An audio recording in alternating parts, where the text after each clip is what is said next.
When it comes to marketing online as a spiritual entrepreneur, how do you generate leads in a way that feels good, in a way that feels aligned, in a way that feels authentic? That's what we talk about here. Now, what you're about to tune into is video number 2 of 3. Video 2 of a group project that we ran with 50 entrepreneurs, all about how to generate leads, how to generate sales and engagement online in a way that's your heart's calling. So call number 1 will be in the description if you haven't checked that out. And that's when we dive into all of the foundational stuff, everything you have at your disposal and how to use really what's at your advantage right now. Call number 2, that what you're about to tune into, goes into more of the specifics, the more of the how-to, more of the strategy of how to implement this in your business. So that's what you're gonna learn. Number 1 is more of the tactics, more of the tools, more of the strategies. 2, how to really know what to say and what to check out for before you send anyone any personal messages. And 3, I'm going to give you some templates, just some chop and change things that you can make yourself, make it more authentic to you. But I'm going to give you some examples of what you can do when you're reaching out to someone, sending the first personal messages, whether they're in your audience or whether it's a cold outreach, so that it feels authentic, so that you can start generating leads, generating an audience in a way that feels aligned for you. So yes, it's here and in the Serving Circle, where you help elevate consciousness through spiritual business success. So if you're a spiritual entrepreneur, feel free to support the content, subscribe, and I'll see you in the Serving Circle Facebook group, where you can start collaborating with your soul tribe. Let's dive into the episode.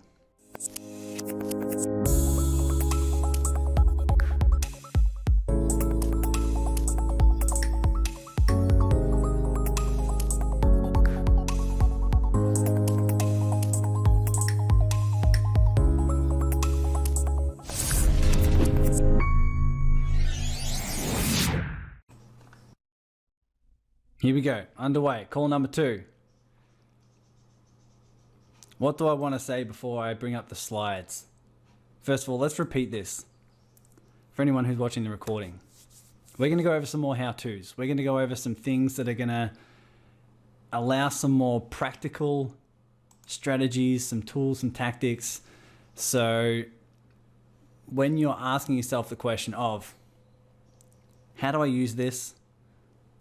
How do I know that I'm doing the things that are the most effective for achieving my business outcomes?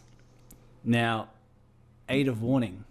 Whenever we go into a how-to, who's caught themselves in their mind in this slippery slope with the question of, how do I do this right? If only I had the right answer, right? If only I could figure this out. This is the word of warning. This is the level of awareness we want to have, because whenever we learn a how-to, a tactic, tool, and strategy, our mind slips into that pathway, and that's something to be mindful of. Your mind will want to go there. Your mind will want to go to, oh, as long as I know the right answer, and how do I do this without failing, and how do I stop making mistakes? This is where Gilberto leads the way with curiosity and says, hey, instead of my mind saying, what's the right way? How about we ask ourselves the question of, how do I use this in a resourceful manner? How can I bring, when I say that, I say, what can I bring in terms of my internal resourcefulness, my internal resources of playfulness or fun or passion or goofiness, whatever it is, whatever resources exist within you. Because whenever we apply something like this, whenever we start implementing something like this, it's not about perfection. It's about practice and progress. It's the only way. It's practice and progress. If you are trying to learn a how-to and trying to get it right straight off the bat, you got to ask, is there any fear there? Is there fear? Is there fear in saying, holy shit, I can't get this wrong, because then I'm a failure? Because then everyone will look at me and disapprove of me, and then I'll end up alone, and then I can't pay my bills, therefore my house is going to burn down, or whatever fears your mind goes to. So if you're ready to be open-minded, if you're ready to apply strategies in a more creative, curious, playful way, then I'll start my slides. If not, we're not starting the slides. So who's ready to be resourceful? Okay, cool. I'm assuming everyone who's off camera is raising their hand as well. Thanks, Gilberto, for jumping on the camera and raising your hand. Appreciate it. All right. This is day 2. Day 2 of 3. And 1 second. All right. So did we enjoy day 1? How did we go with our meditations? How did we go with our accountability partners? All the fun stuff. Once again, if you don't have an accountability partner, go to the group chat and do a heart emoji. The heart emoji means I'm available for a accountability partner. And then you can match up with other people. If you don't have an accountability partner and we have odd numbers for whatever reason, reach out to me. I'll be your accountability partner because we're going to need them, especially after today. So hopefully many of you have got some answers to the key questions we had last time. You're starting to be more mindful of how you can apply this in your business, of who you can reach out to, of how many people you'll need to reach out to reach your goals, where you can reach them online, and you're starting to see this thing in your hand as a golden opportunity. This is a source of endless opportunity, endless leads, collaborations, fun, friends. That's just what it is. And many of you may have meditated. Who here took some time to sit in silence? Well done. Well done. Out of the 3 years that my business has really started to take off and the groups really started growing, the number one thing I've focused on more than anything is feel fully. Anyone asks me, what's the secret?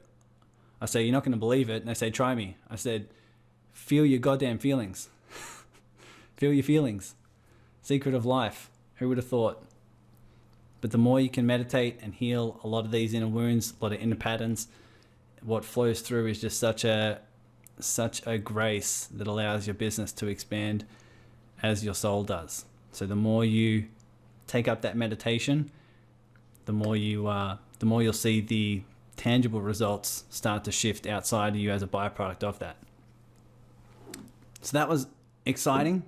I'll give a bit of a recap here. This is the same slide as last time, but just as a reminder for anyone who might have snuck in that didn't view the first call, this is the group project for spiritual entrepreneurs who are looking to achieve a consistent flow of clients. And that means a minimum of 20 leads. So leads are the people in your network who are reaching out to you or you're reaching out to them, and they are a perfect fit for your program and they're interested. They're interested in wanting to be part of your paid offers. That's what it's all about. And we're doing this using social media, and we talked all about why personal messages can be used in that strategy. And above all else, what would it be like to have the confidence, the certainty that you have a marketing system in place? Whether you execute it or not, it's up to you. But just the confidence and the certainty knowing, if I implement this, and if I do this type of outreach, if I do this type of work, it's going to lead to this type of outcome. And we're going to talk more about that today as well. So that's just a good reminder. So what we did last time, why personal messages are so important.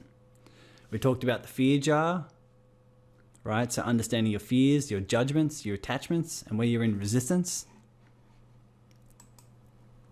This is where your meditation came into it. Meditation is all about processing those uncomfortable emotions, those patterns that are ready to be seen, those sides of you that are ready to be seen, so that healing can be brought into your business. We focus on your action items, which are those key questions, which I'm assuming many of you took the time to do and to come up with some resourceful answers and to pair up with your buddies. And so that's going to be important moving forward. So who had some uncomfortable emotions come up in their meditations? Hands up. Great. It's a very, very good sign. Me too. This morning I woke up and there was a bunch of sadness.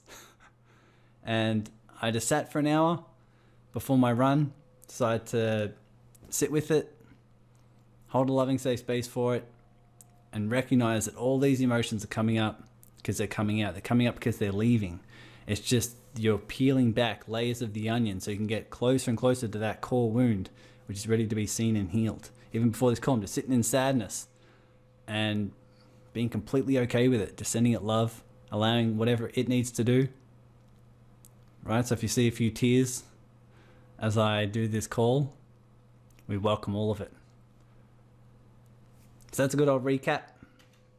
What you can expect today, we're going to go more into the how-tos, a little bit more of the specifics, a little more of the tangible, actionable strategies. We're going to go into what to have in mind before you send anything, before you send any messages, and some templates, some messages, some examples that you can send as your introduction. And then, of course, how to implement this. So, show of hands. Let me stop sharing for a moment so I can see everyone. Show of hands. Who has done the online course, the Outreach with Outcomes module? Has many people checked that out? It's cool if you haven't, because we're going to go over some stuff now. Cool. Some of you may have. You all have access to the full online course. In that online course is a module which is called Outreach with Outcomes, and that module will go into more specifics, but I've grabbed a bunch of slides from that online module. We're going to talk about them here just so you have a little bit of a rough draft, a little bit of the key components that matter most. And then at the end, we can go in more specifics in terms of your questions and just more examples. So you can jump on if you have questions, say, hey, this is my niche. This is where my audience is. What are some examples of messages I can send? And we can brainstorm together and we can say, hey, this is what you can send. This is why. And this is where it may lead you. Let's see what else I have here.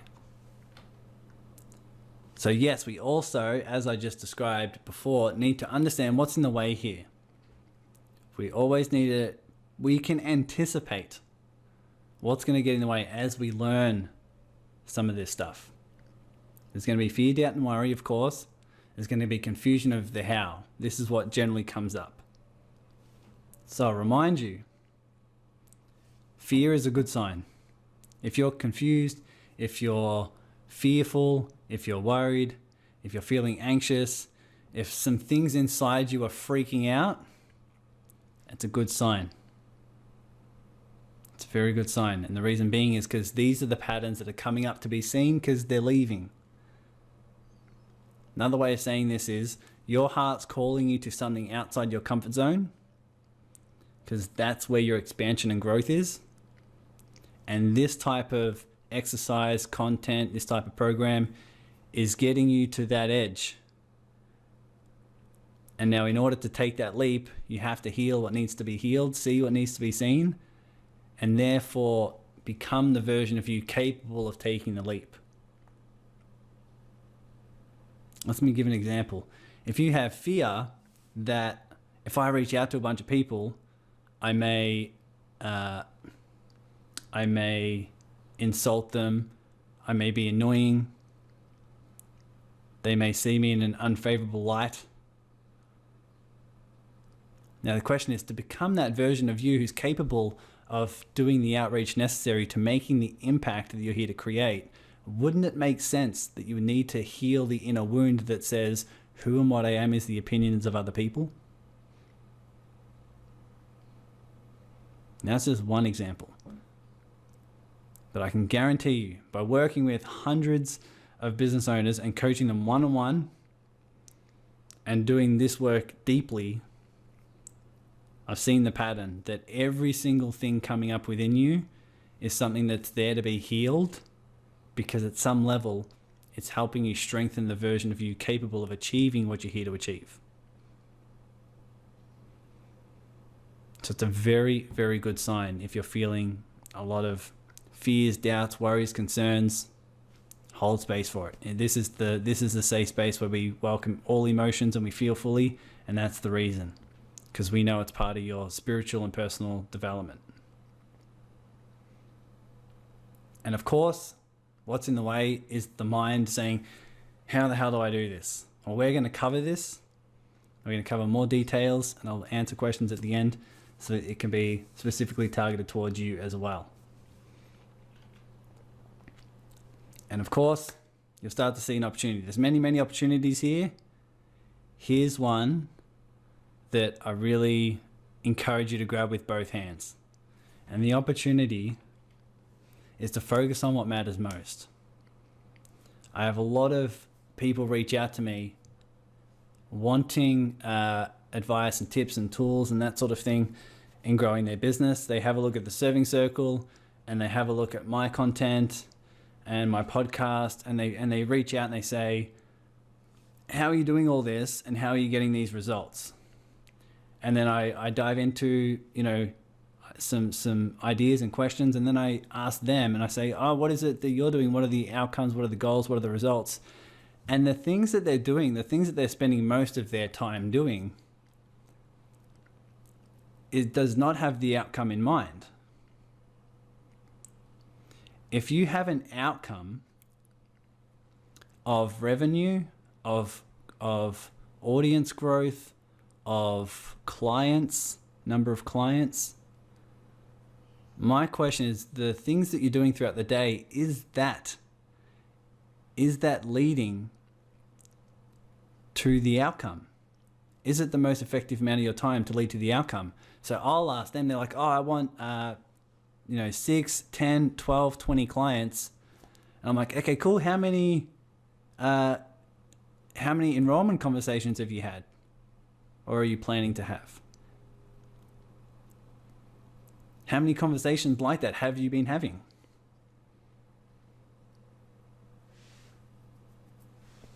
I'm sure you know what the answer is. It's generally not many. And it brings up a lot of fear, which is great. But it helps them understand, okay, if I'm to get more and more clients, wouldn't it make sense that I get on more calls and have more enrollment conversations? Now, of course, there is the balance. You don't want to jump on every call and just start pitching yourself. But you can do this in an effective manner. But it guides you to the question of, are my activities the best use of my time given my outcomes? So for example, when I go for a run in the morning, I do like 4K run. I used to do 20K runs. Now I do 4K runs. Why is that? My outcome is not training for a half marathon anymore. Been there and done that. It's not my outcome anymore. My outcome is to stay healthy, stay fit, stay focused, stay clear. So when I go for a run, it's now towards my outcome. It's been in the last month or so where I do a lot of, I do gym work a lot my whole life. Now I'm starting to put on more muscle. It's about 2 months ago, I'm like, I'm going to start putting on more muscle. I'm going to start using that as a goal. Because I've never really had a gym goal before. I'm like, it feels in my expansion to do that. So therefore, now when I eat or train or do something, it's towards that. It's towards that outcome. Now, in your business, if you have a revenue goal and you have an impact goal of the amount of clients you want to have, people you want to reach, difference you want to make, are the activities you're doing leading to that? Just something to think about. I thought this was pretty funny. I put this as an example that people can spend 3 hours trying to fit a star in their logo. They're trying to do these pretty things on their website, and it spends 5 hours trying to do that, and then they're not happy with the result, and then they struggle to launch their business. Like, well, my website's not perfect yet. That's just an example. But there are some things you can do that are about 20% of the activities that lead to about 80% of the results. And that's what we're going to start to cover. So the more you spend time focusing on what matters most, the more results you're going to see. Is that landing with anyone? Is that resonating? Cool. So that's the one outcome, the one real shift. Have your activities become more outcome focused. If you have an outcome and you say, is this activity helping me guide that outcome? Now, this can be more linear, more masculine focused. But hey, what if your outcome's to feel more peace today? What if your outcome's to feel more in flow today? I've had outcomes where it's to be more in flow and be more in my feminine, and I don't schedule anything. Well, that's my outcome. My outcome's to feel in flow, to feel creative, to feel passionate, to feel grateful. If that's my outcome, in terms of an internal outcome, then my questions are, what am I doing here that's helping me feel grateful, helping me be in flow, helping me be in, a state of creativity?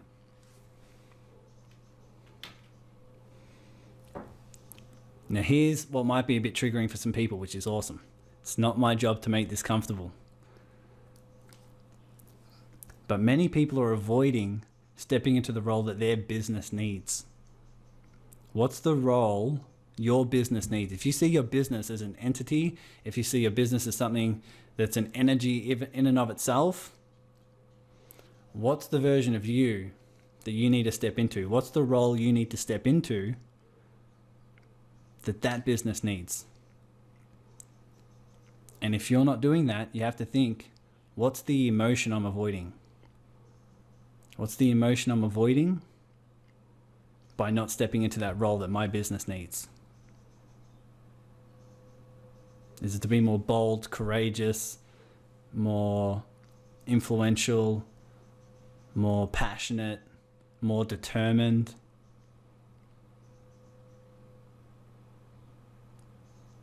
Really think about that. What's that role you need to step into? At some level, you have to step into if your business is to go to where you want it. Now, there is a blend here. There is a blend of more the masculine, the activities, the structure, and also the feminine in terms of the energy of this.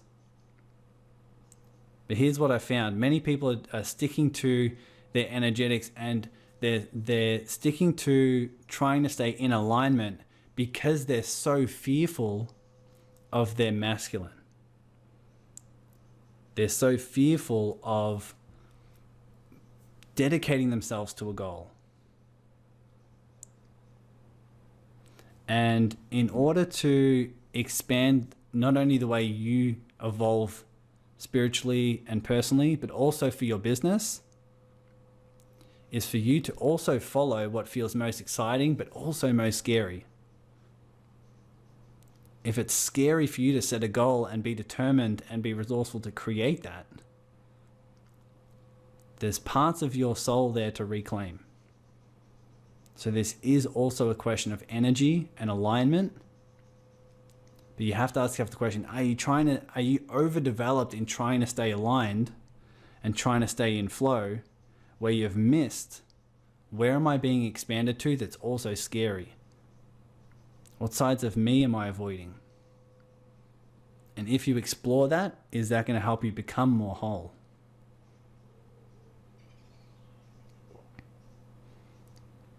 Let me stop there and see, does anyone have any questions? Feel free to unmute yourself if people have any questions about that. Does this make sense? Yeah, so it's Trish here. So I'm kind of the opposite. So yes. I got zero issue with the masculine. Yes.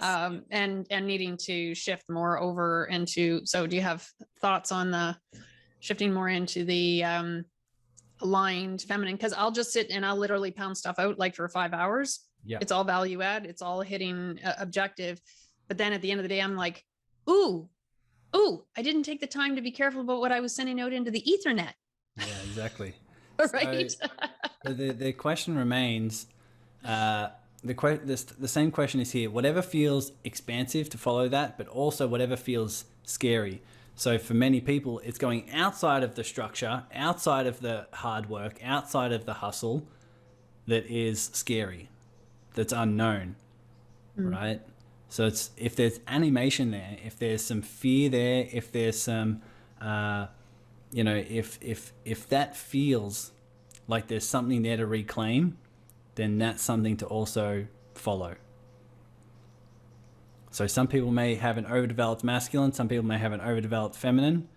It's always going to be in your expansion to focus on growing and expanding that which is basically your avoided self. Your the disowned side of you. I talked a little bit about this on the last call after the presentation, so people can go watch that as well. How are we going for time? Because we've got a lot of stuff to get through. All right, let's power through this. More of the hows. What we're going to go into is your intention. There's a couple things here that you need to be mindful of when we're going into sending personal messages. One is your intention. When you have your intention, this is the energy that you send. So there's 4 sort of I's that we're going to focus on here. We're going to focus on your intention here, as well as your introduction. Your introduction is what you can say on your first messages. That's going to be most effective. Then we're going to go into more of your interest. So how people become interested in you and what you have to say. And then your invite. That's your offer. So we're going to go through the first 2 in this call. We're going to go in the next 2 in the next call. So this is more about your intention and more about what to say in that first message. So we're going to go through all the how-tos here, and then we're going to help you apply it to your specific situations as well. So these are the slides from the online module. So I'll run through these quickly, but this is really, really important. We talked a little bit about this in the last call, but who do you need to become? So before you're sending something out, what we want to do is be mindful of, who is it that I need to become? What energy do I need to operate from in order for me to create the impact that I'm here to create? So who do you need to become to be a master communicator, to be a master connector, to be a master influencer, to be able to have so much compassion, so much love, so much kindness that people feel that through your text message? What sort of energy do you need to send?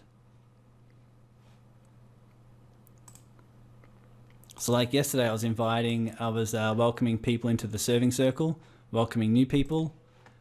And I asked myself this question. I'm like, let's just send everyone that I approve to go into the serving circle, let's just send a quiet blessing just for a minute or so.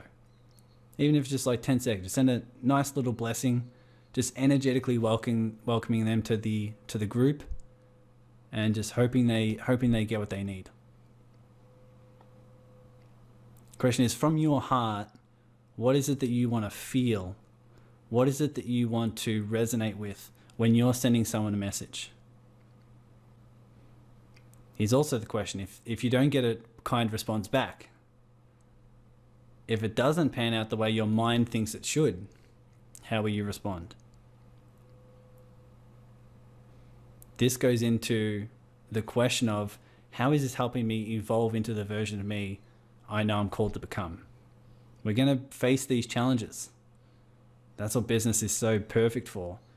Faces all of your fears. I can guarantee what you're unconsciously fearing most will probably happen. But if you're willing to go through that journey, you're also going to welcome just high level opportunities and grace and love that your mind can't see. You're going to experience such a deeper level of of value that goes beyond your mind. Once again, what are your thoughts and beliefs?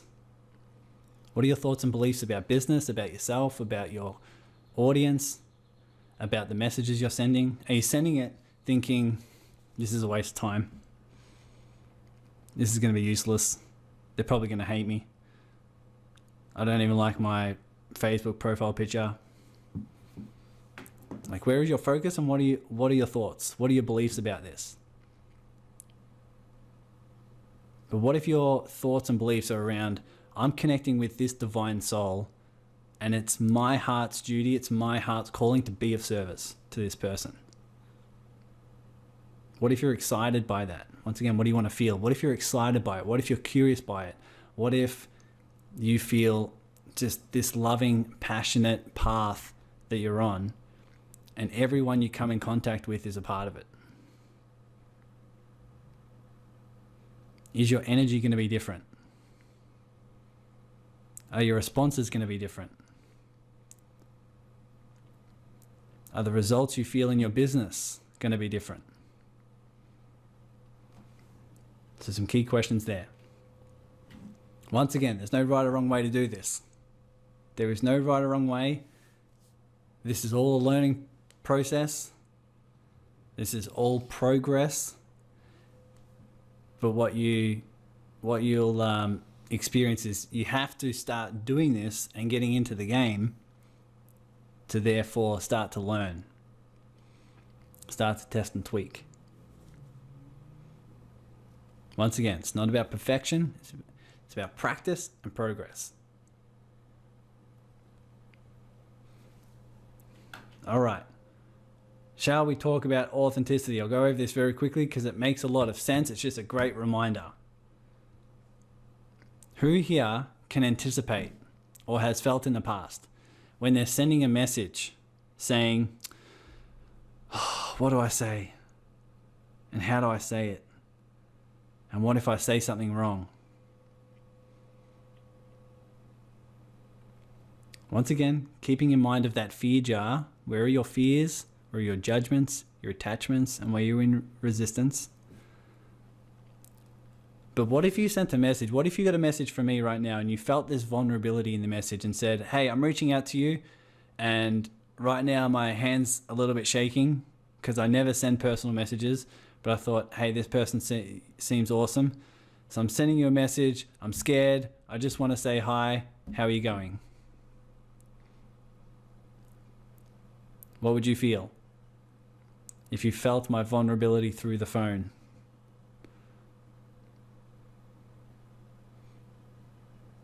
Now, in my mind, I could be thinking, holy shit, I've messed everything up already. But if I'm just honest and I'm vulnerable and open, can you feel that? Is that going to open up something a little bit more than if I said the most perfect thing that was scripted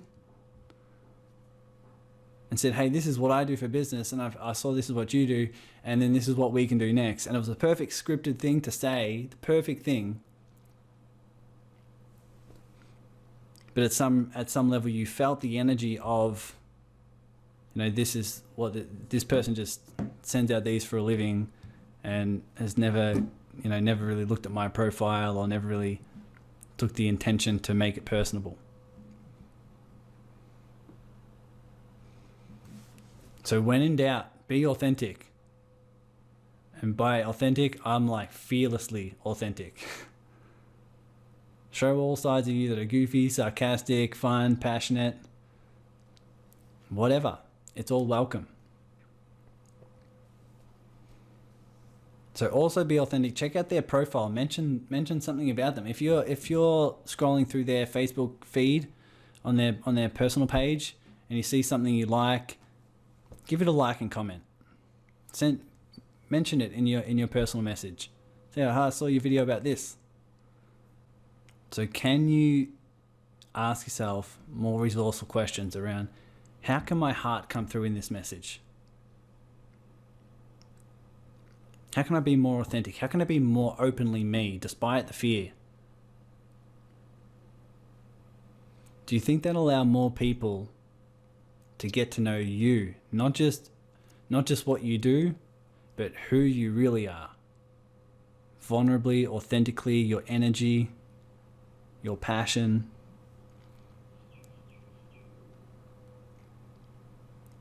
And what if you allowed that to flow through in everyone you meet? Let's say you meet minimum, let's say 30 people a week you meet. Or 100 people a month you're sending a message to, and they're all feeling you, your heart, your goofiness. What would that do? What would that do for the people who are wanting to support you, support your content, help you out, be part of your programs, share your message? Do you think that would help create that raving fan culture, as we discussed last time? Do you think you can do this in the way that Jewel did this, for connecting with people and therefore allowing it to grow organically? Can you see the opportunity here? Can you see the difference that offers compared to what everyone else is doing in terms of, let's just create content that's consistent, create content that's, half decent, and then expect people to reach out to me and wanting to buy my stuff and trying to throw $1 million at me? Many people are doing that through their content because they're scared to do this. They're scared to be vulnerable, open, honest, authentic, and reach out to people in a way that's meaningful. And this is the advantage you have. Who can see that? Now, who's felt that with me? Who's got a message from me that's authentic, that's open, that's vulnerable, that's honest? And that's probably the reason why you're here. That's probably the reason why you jump on the collaborative calls and engage with the posts, because you feel my heart. It's the accent. And it's the accent. And it's the accent. I actually put on this accent. It's the most inauthentic thing I can do. Well, it's perfect. Wouldn't that be funny if I just put on an Aussie accent? I actually live in Los Angeles. That would be even more perfect. Anyway, so there are two key factors. I put this this is also again in the online module, in the online course. But we'll go into we'll touch on some of the key components here. But this is what you want to have in mind when you're reaching out to someone, and gives you a rough idea on a guideline, what to say, how to say it, and the speed at which you move from the introduction to building interest and then inviting them to something. This will give you a really good indication on some guidelines here that you can use. All right.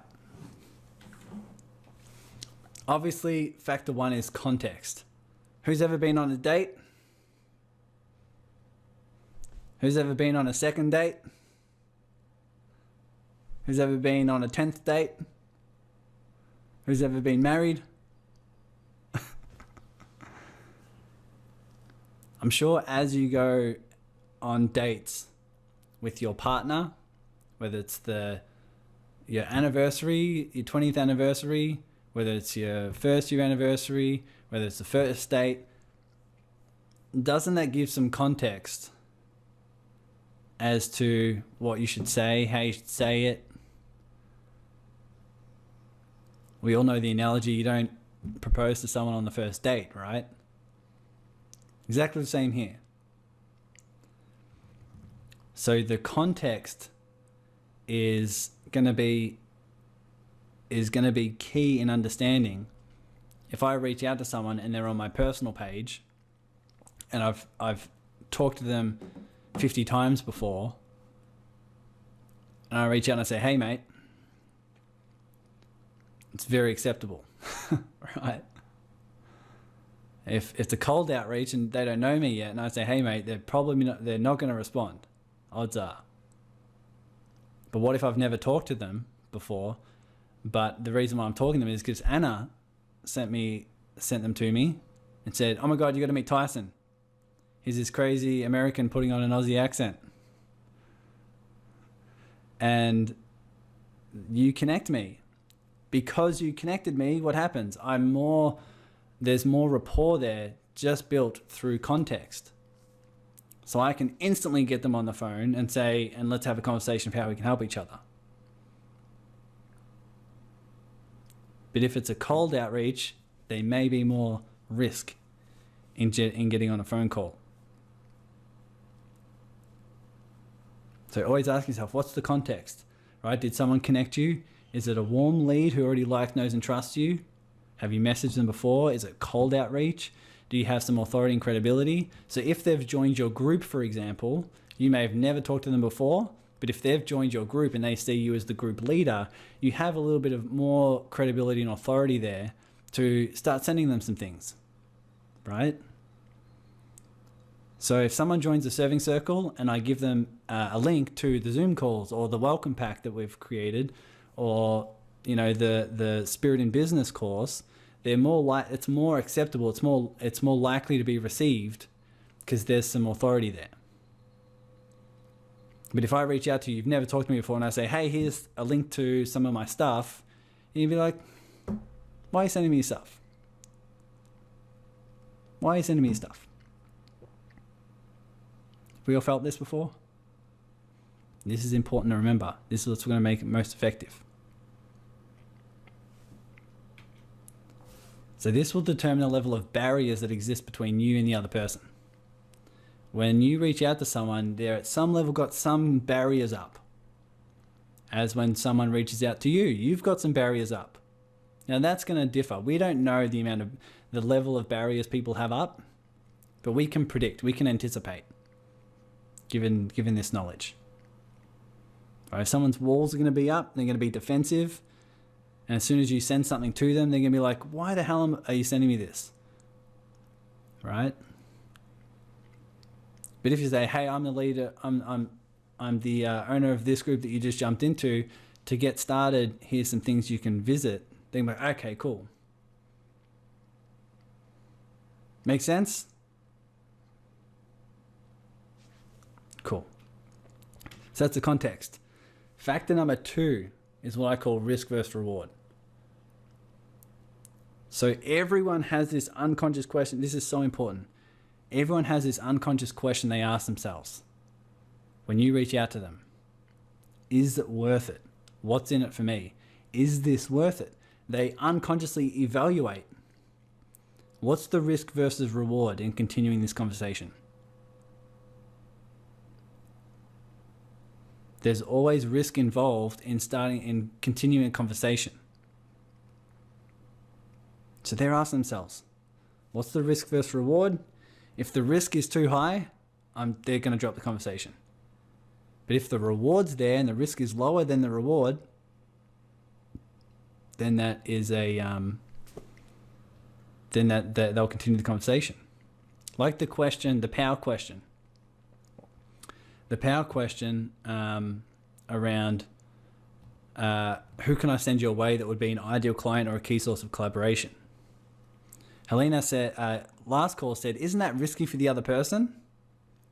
In a way it is. But also, isn't the reward higher? You could have high risk, but if the reward is even higher, they're still going to continue the conversation. Right? Once again, the risk may be very low, but if the reward's even lower, they're not going to continue. So this is something to have in mind because it's what we all ask ourselves. I can send you a message right now, and what's going to go in your mind is saying, "Why is Tyson messaging me? Is it worth my time? Is it worth my time, my energy, my effort? Do I have something else that I need to do instead?" And this is what we're all asking ourselves. So if you're going to have more effective conversations that lead to heartfelt communication, connection, that lead to collaborations, business opportunities, clients, do we think we need to have this in mind? Do we think we might need to master this?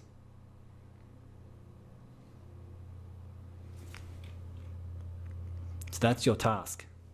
to make your interaction with people be very low risk, high reward. But always ask yourself, what can make this more high reward? What can make it a little low risk for someone? Right? If you're in a group, so for example, if someone tags you in a post and because they're looking for someone, if you reach out to the person who created that post, wouldn't it be mindful to have it in there? Hey, this person tagged me in your post, so that's why I'm reaching out. Does that make sense? Because it gives you it's lower risk. It's not just a cold outreach of me trying to sell you something. It's not just a low risk. It's not just a cold outreach of me trying to push you into my group and do something that you don't want to do and pressure you into something. It's me saying, hey, I was tagged in this post because of this person that we're mutual friends with, so I thought I'd reach out and say hi. The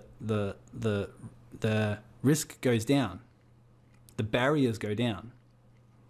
And then if you say, hey, this person tagged me here, and I thought we'd connect because we are both in this industry, and maybe we can compare notes of market research. There's some value there. Low risk, high reward. Do you think that person's going to continue the conversation? If you're creative, resourceful, playful, loving, passionate, do you think that may lead to something? While I'm on the topic, let me ask you this. If you reach out to anyone, let's say you reach out to 3 people. If you're creative enough, do you think there may be some business opportunities there? It doesn't matter about their background, their experience, their network, whatever it may be. If you're playful and curious and passionate enough, if you're creative enough, there will be some ways you can help each other. They may know someone that knows someone.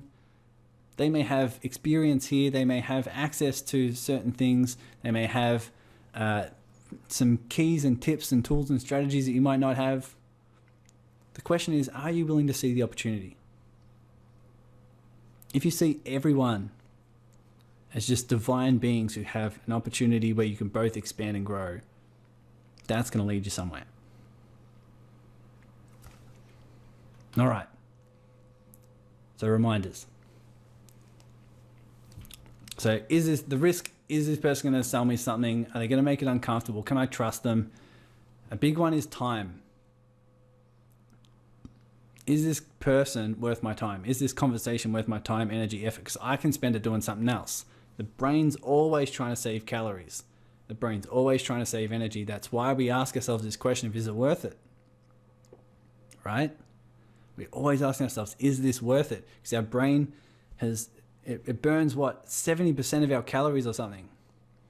I might have made that up, but I think that's the case, because the brain's always is so active and it's looking to conserve energy, so it doesn't want to spend time, energy, effort doing some things that it's not important.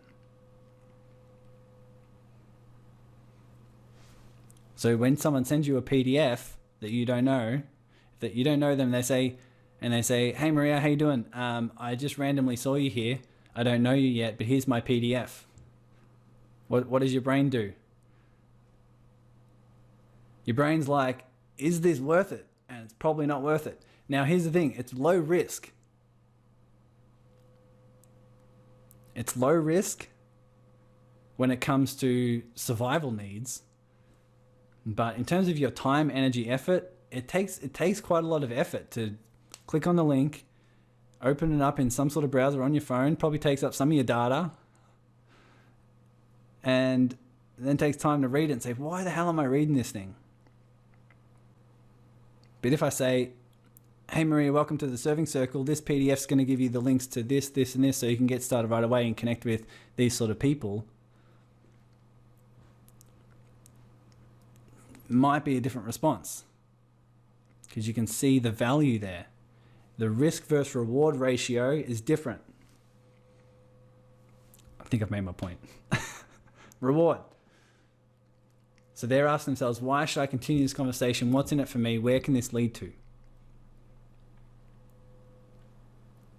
So this is what they're asking themselves in the conversation. What's the point? What is the point here? Especially if it's cold outreach. What's the point? Now, if you had a cold outreach of someone saying, hey, I just saw you in this group and we're in a group together, and I've always been nervous about sending messages to people, but I thought, hey, I've got to get myself out there because I've got a mission and a purpose that I think resonates with you as well. And you know what, I've got this idea that I want to run by you, and I see you got experience here and here and here. I think you can really help me, but I've also connected with a friend that I think can help you as well. Now there's a few things there. There's a few reasons why you might want to respond, because they've laid out some benefits of where it may lead. It answers the question in your mind of what's the point. So when you're asking yourself the question from their perspective, from the other person's perspective, what do they want?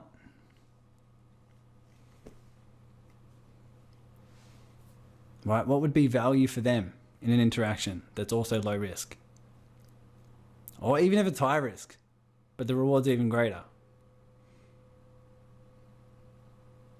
But asking yourself that question before you send a message, say, given the context here, what is it that I can phrase in a way that's low risk, that's high reward, that also shows my personality, that also allows me to be open, vulnerable, honest? Even if you send a message saying, hey, I don't send many outreach messages, but I'm overcoming my fear and I've got no clue what to say right now.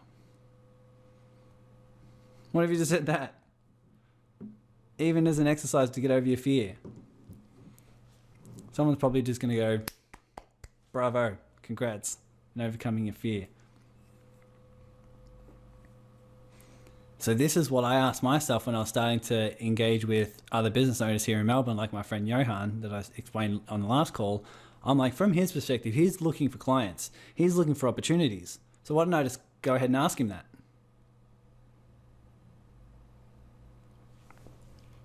All right, moving on. The introduction. How are we going for time? All right, introduction.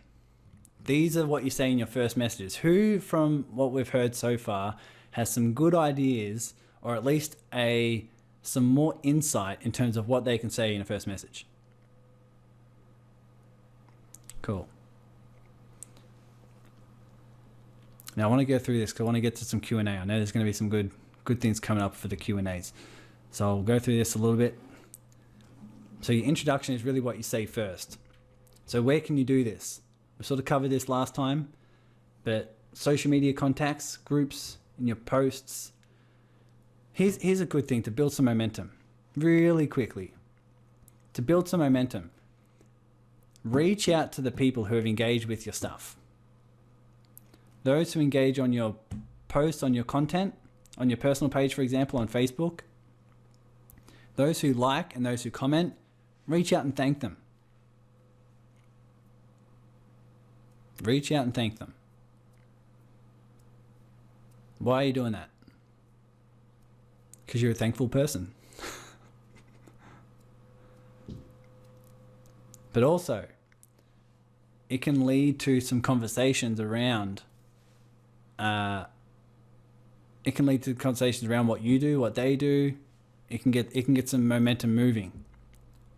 But also, if you thank them for supporting your stuff, do you think they're going to continue to support your stuff?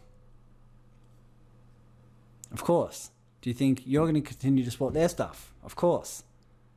Do you think you're starting to build more of a raving fan culture? Of course. Now, why is that such a powerful thing?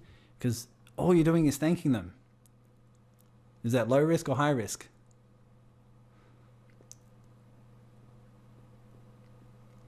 You're just thanking them.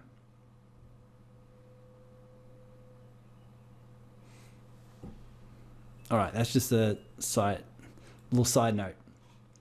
But can you start to be resourceful, creative about where you can find people, about what messages you can send, and what it'll do for your business?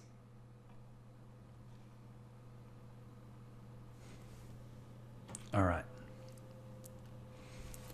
So just some other questions. Who is someone you haven't heard from in a while that you'd love to reconnect with? Who's engaged with your content like I just explained?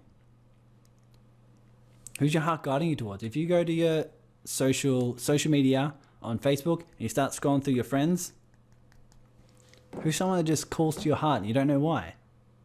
But just energetically, your heart's guiding you there. You may let spirit start to interact with you here as well. Once again, who may benefit from your offer, from your programs, or could offer collaboration opportunities? Start to think in a more business mindset. Say, okay, who can you really help? Who may be able to benefit, and find them and just create that message. The message is very low risk, high value. Be curious, passionate, goofy, fun. Whatever your authentic self is.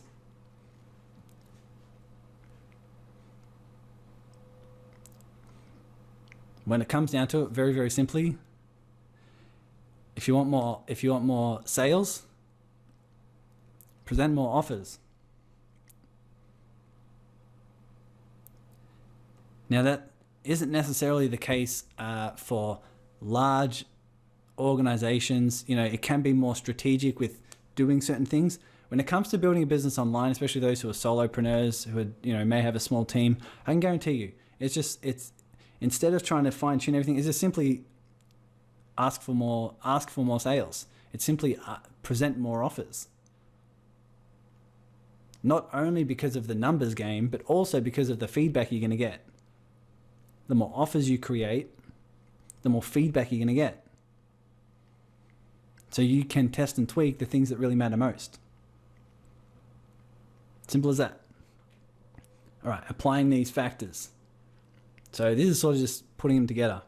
But the extent to where they start on the risk-reward scale is judged by the context, right? And the level of barriers that are up. So depending on the context and depending on the risk-reward that's going on in their head, depends on how much barriers they have up generally. So examples, cold introductions, warm introductions, referrals, they're going to have a different context, different risk reward, therefore a different message that goes their way. So the context, the barrier level, the risk reward scale will determine what you say and how quickly you progress from your introduction to building interest and then the invite to whatever you invite them towards. Right? The invite can be to your group. The invite can be check out this podcast. The invite can be, hey, let's jump on a sales call, invite you to the webinar or video series. That's your invite. How quickly you progress depends on all this stuff. Does that make sense? Who's caught their mind so far that's been like, how do I do this in the right way? Anyone? My mind's even doing it as I'm teaching it. So key questions that you really want to ask yourself. To sort of summarize all this, put them into some key questions. So why are you reaching out? Why are you reaching out? Why are you reaching out to this person? Why is it meaningful? What's the context? Understand, what is the context? What is this framed in? And what's an introduction that's low risk, high reward, high value for them? How can you be personable?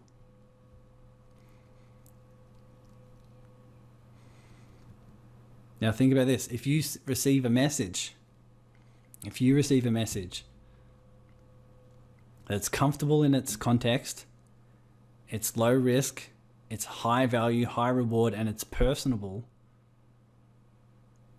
where you can feel their character, What's your heart likely to do? Do you want to respond? Do you want to learn more about them? Are you interested? Are you willing to commit some time into the conversation and see where it goes? And let's say they follow through and they actually help you with something. They connect you with someone in particular, or they send you something that's helpful, that helps you get a quick win or building some momentum. And then you get on the phone with them and you can feel their heart through the phone. And they want to serve, and they want to be of service. They want to help you.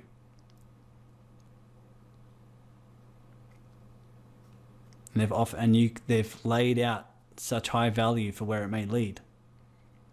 And you deeply trust them. Think about what that feels like. And if you're able to create that for people in an ongoing basis, where you're reaching out to new people, where you're reaching out to existing people in your audience, you're reaching out to past clients, current clients, and you're building these relationships, how quickly do you think your business will start to gain traction? How much momentum can you build? What will it mean, let alone with the feedback you get? And as you take action, the creative ideas that will come. These are the key questions. Just some rough examples. We'll go into more examples if you guys want in a bit of the Q&A. But there's the power question. So, hey Jill, I saw you're a part of this thing. And what is it you do specifically? Because I'd love to know who I can send your way that would be an ideal client or a key source of collaboration. What about if someone connects you?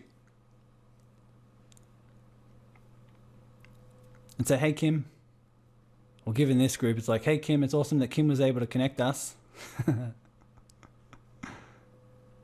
Would you like to organize a call? See how we can help each other.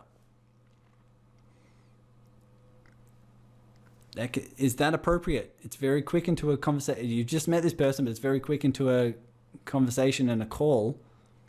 But given the context,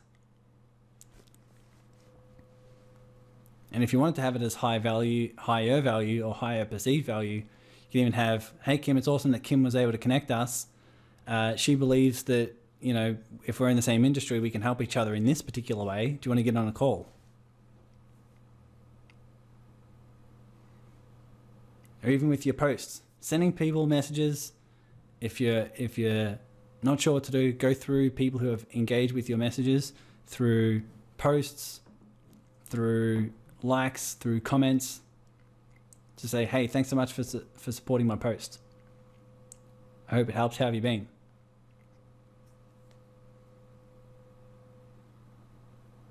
Even if it leads to nothing to do with your business, doesn't it feel good to send some love around?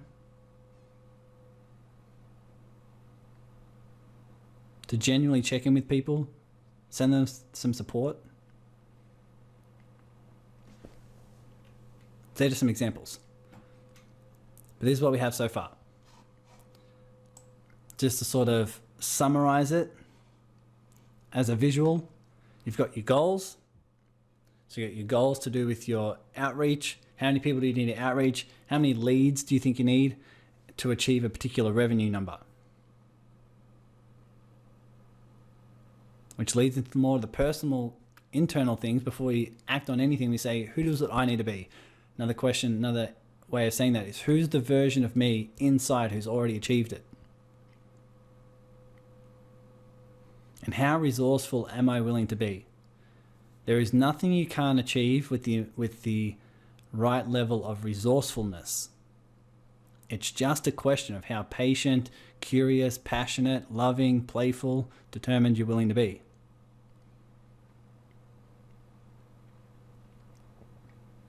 Once you get the understanding of who you need to become, how resourceful, that leads into more of the strategy of, okay, what do I say here? What's low risk? What's high reward? What's the context? Which will lead into the execution of it, actually doing it, actually doing the outreach, and then listening to the feedback. Grabbing the feedback, listening to it, and then that builds the momentum. That builds a lot of momentum towards your offer.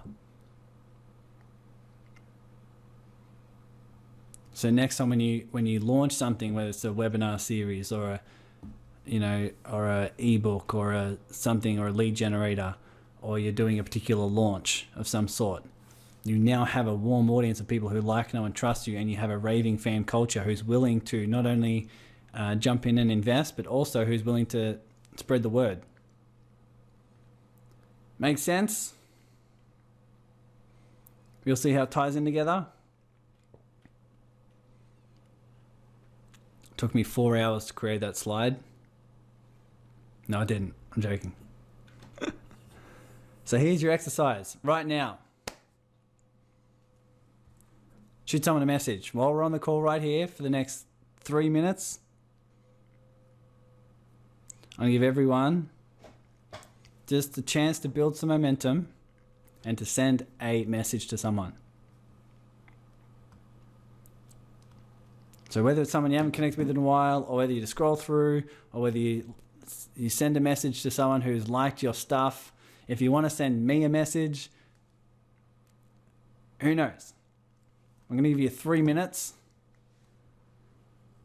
to send a message to someone, just to get the momentum going, just to show yourself you can do it, and to get your mind out of the way, get the fears out of the way. So while everyone's doing that, let me stop. I've got a couple more slides, I think. I'll stop the share. Does anyone have any particular questions? I wasn't able to go through the chat. I can't see the chat when I'm in the particular... Kim Kimball. It's even in your last name. How funny is that? That should count as 2 Kims, I think. No. Kimtastic. Yes.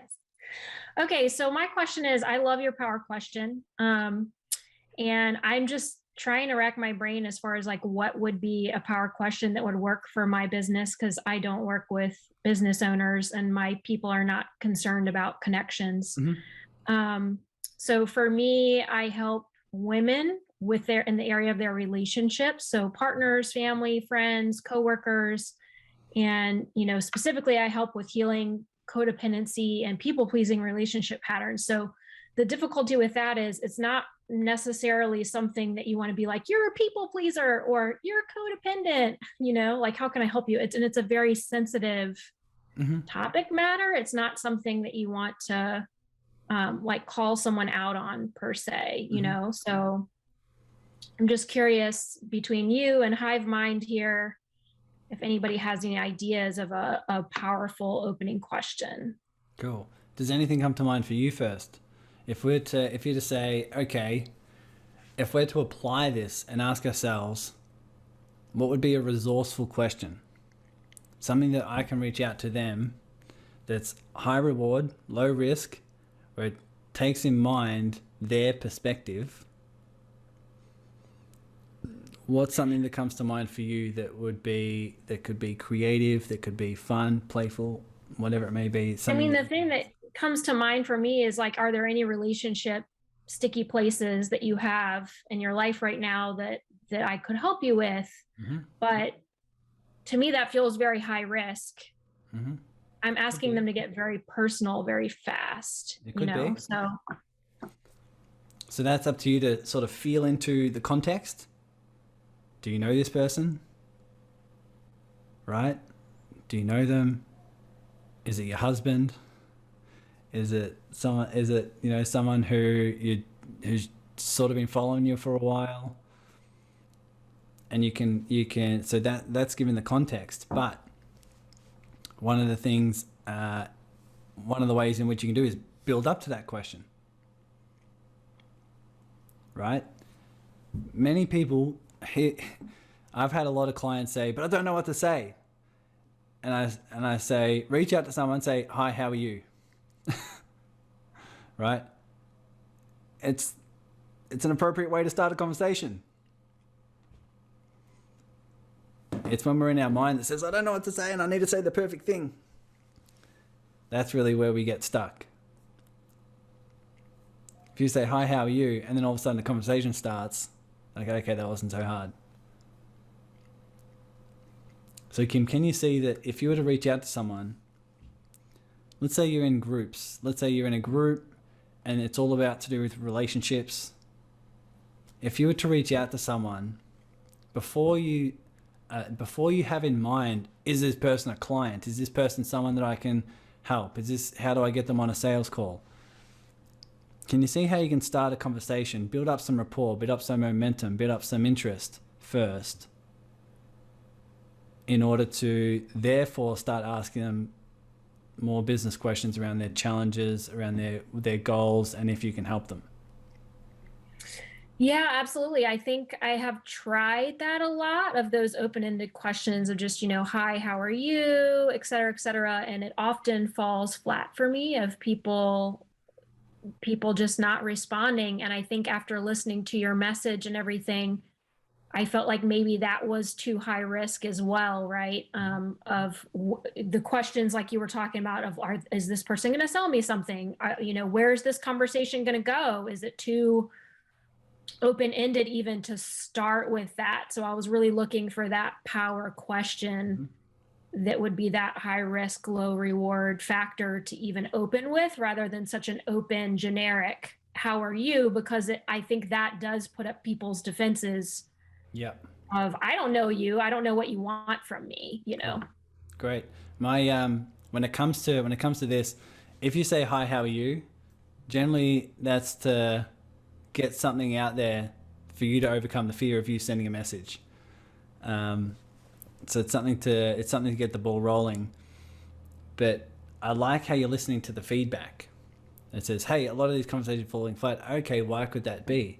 Could it be that there's too much risk here? Could it be that, given the context, they don't like, know, and trust me yet? Right? So even when you have the start of a conversation, think of it from their perspective, and how can you support them? Can you support some of their posts? Comment on their posts. Support them in some way. Right? Even just sending them some love and support. And build up the context. Now, who are the people you're generally reaching out to? Are they on your personal page that you've met through groups or forums? Who are the people that you're generally reaching out to? I'm most active on Instagram, so my Instagram followers. Okay, great. So people are following you.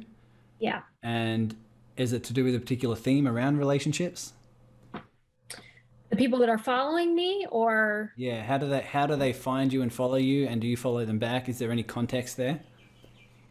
I do. I typically follow them back. I follow most people that follow me back, but I have no idea how a lot of people find me, to be honest. Okay, there may be a question, but when you reach out to them and you're shooting them a message, if they don't know you yet, you can check. Are they supporting my posts? Are they actively liking my stuff? If not, then it may be a different text message, a different response. But really starting to build, really asking the question of, how can I go deep before I go wide? A lot of people are trying to go wide and say, how do I get all these people in my stuff? And then it's trying to invite more and more and more people. What excites me these days that we have the opportunity to do is to say, instead of getting my message out to 150 or 1,000 people, ask yourself the question of, what if I got 10 people to jump on a Zoom call? And I added so much value to them, and I gave them a no-brainer offer. There was very low risk, very high reward in an offer, and I just served them immensely. And then you're able to, moving forward, because of the value there, it grows organically. Now that takes a lot of internal resourcefulness in terms of, what's a no-brainer offer that I can offer these people that would just add so much value to them, they couldn't help but stay and share it.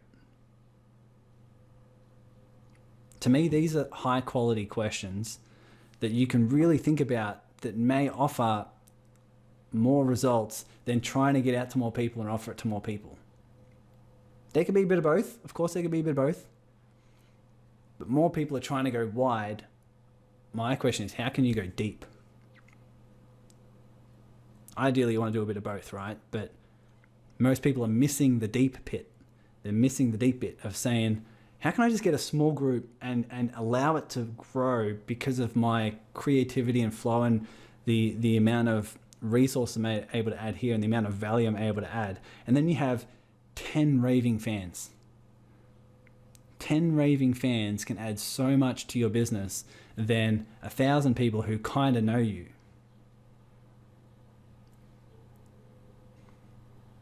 That may be more of what we can do.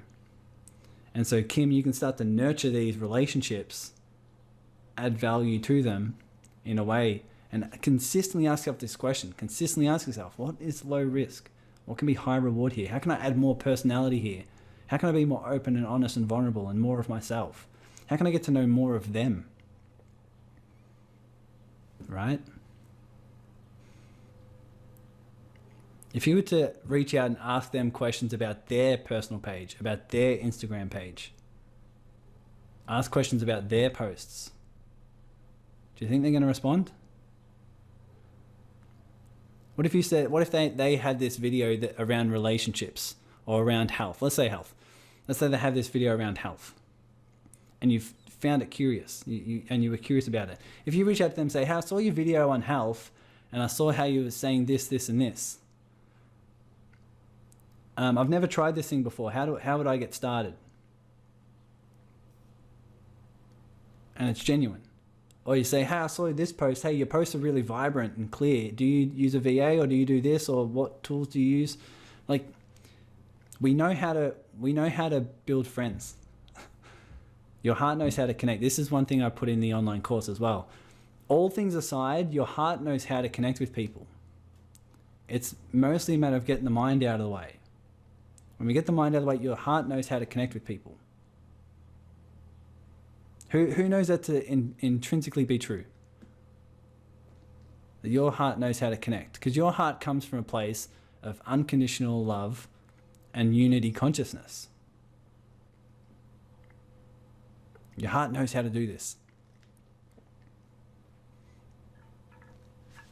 So Kim, are some resourceful answers coming through?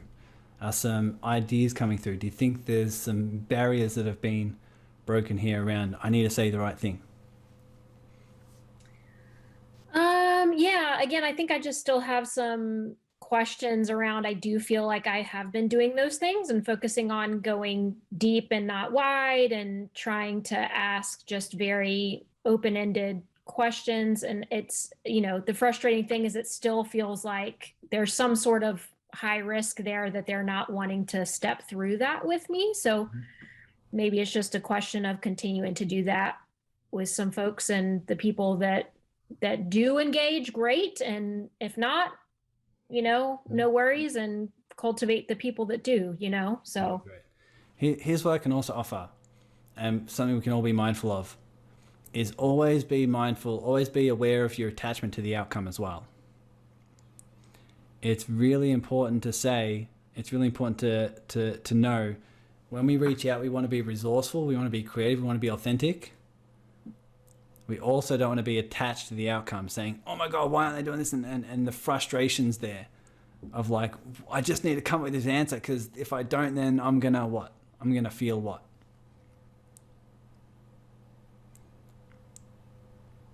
Many people notice this. That might be the work. Sorry, say again, Kim? I said that might be the work, the soul work within itself. It is. It is. Desperately is. Whenever you send someone a message, ask yourself the question, what if they just hated it? What if no one responded to me? And does fear come up there? And therefore, will I be trying to find the answer to avoid this fear?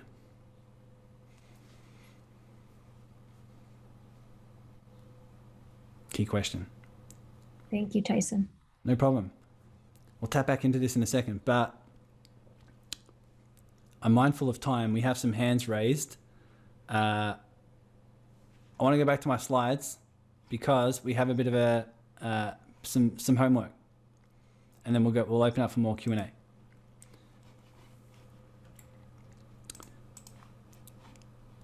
Share my screen. All right. So, your personal message challenge is to reach out to 7 people a minimum per day until we get to the our next call. So Does when's our each next other call? count? Sorry, say again?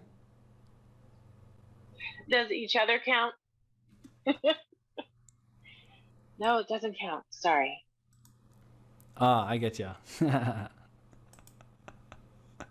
You're welcome to use me as a test case if you want to send something on, and I'm happy to get feedback. Okay, test case.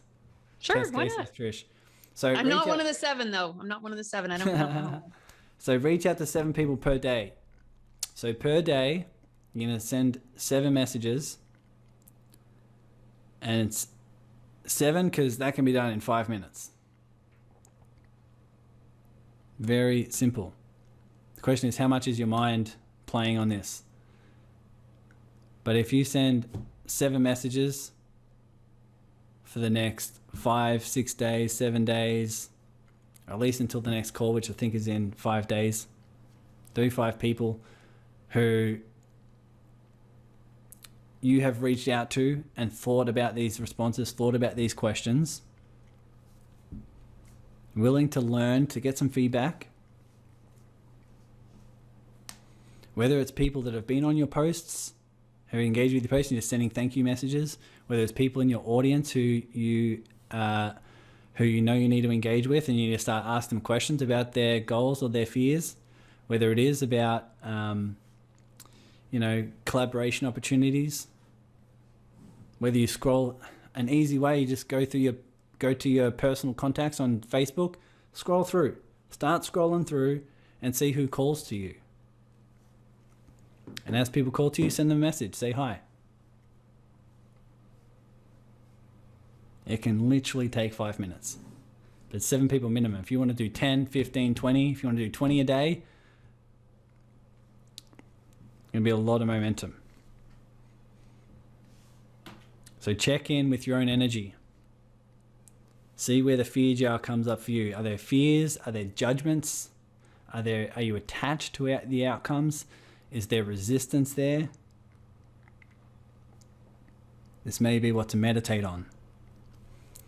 And then you're going to send each day, once you send your send, and once you send your 7, you're going to send your buddy a thumbs up, your accountability buddy. Send them a thumbs up, and that doesn't count as one of your personal messages. But it's once you send the 7, you're going to send a thumbs up to your buddy that says, hey, I've done my 7 for today. And once again, the idea here is for you to be a good buddy. You evolve into the version of you who's an awesome accountability buddy.